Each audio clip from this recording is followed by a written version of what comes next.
Hello, my darlings. This is Mrs. Welch coming to you for the Cavendish Fletcher Community Library.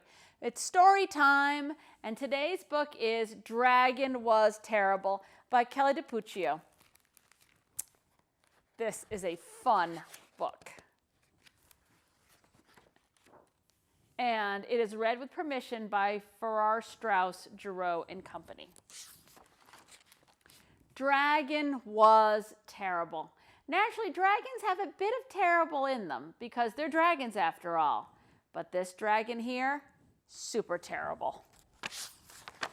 He stomped on flowers. He played tricks on the guards. He spit on cupcakes. I mean, who does that? Dragon, that's who. And that's not all. He scribbled in books. He threw sand. And he took candy from baby unicorns. Honestly, that's just terrible. The king had had enough. Enough, he said. And he posted this sign.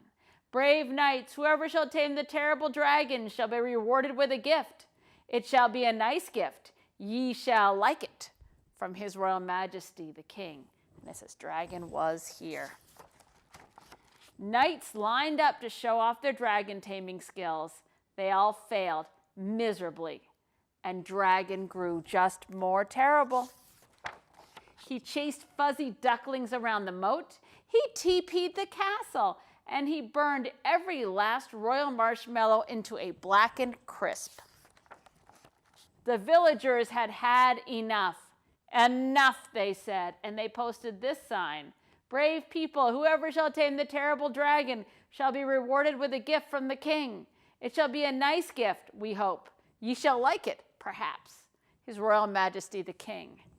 Dragon was here again. He's a terrible dragon. Ordinary blokes and lassies lined up to try their hand at taming the dragon. They all failed, embarrassingly slow. And just when you thought it wasn't possible, Dragon grew even more terrible. He popped birthday balloons. He drew funny faces on the drawbridge, and he burped in church, loudly. Honestly, that's terrible and rude. A boy with a feathered cap and a look of determination had had enough. Only he didn't say enough, just as you thought he would. Instead, he sketched a story.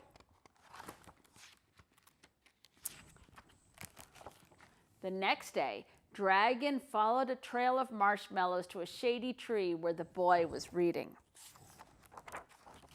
The boy spied the dragon out of the corner of his eye and began to read aloud in a booming voice. And then the brave dragon swooped in to save the princess, he said. Dragon stopped in his tracks. But the terrible knight pulled out his wicked sword. Dragon pretended not to listen. The brave dragon roared, and the fraidy cat knight trembled in his boots. Dragon pretended to walk away. A crowd began to gather, and Dragon took cover in a tree. The boy continued reading page after page after page until, snap, crash! Dragon landed on the ground with a terrible thud. The crowd gasped. The dragon roared! The clever boy didn't flinch. He reached out a hand to the dragon and said, Would you like to hear how the story ends?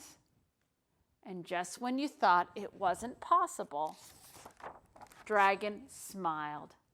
And he took a seat beneath the tree with the other children. Honestly, that's adorable. The king cheered, the villagers cheered, the baby unicorn and fuzzy ducklings cheered the loudest of all. At long last, the terrible dragon had been tamed.